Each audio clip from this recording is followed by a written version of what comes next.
Na Slovensko prichádza nová disciplína dostihy poníkov v sulkách.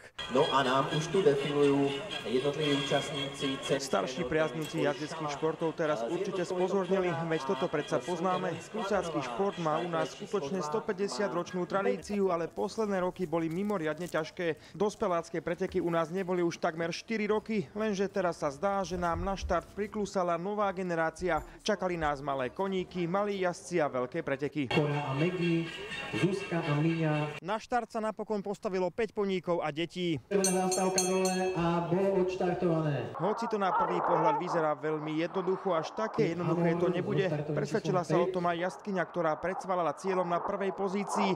21-ročná kobylka šetlandského poníka Zuzka sa jednoducho nedala udržať, keď začula burácanie tribún. A keďže ide o dostihy mini klusákov, nasledovala diskvalifikácia. Prvé 2 miesta tak získali poníky zo Šale, 11-ročná Miňa a jej 4-ročná dcéra Megy. Som rada, že sme tu boli aj že mám dobrého konia v podstate. Tento iba 8-ročný chlapec v auguste s kobylkou štartoval dokonca v Rakúsku. V Rakúsku to bolo oveľa ťažšie, ale tuto som rád, že som bol druhý, lebo v Rakúsku som bol posledný. Najmladšia jazdkyňa v štartovom poli mala iba necelých 6 rokov, jej partnerka Kora skoro 2-krát toľko. Partia nadšencov avizuje, že chce v tejto disciplíne pokračovať aj v budúcej sezóne. Dalibor Skladán, televízia Joj.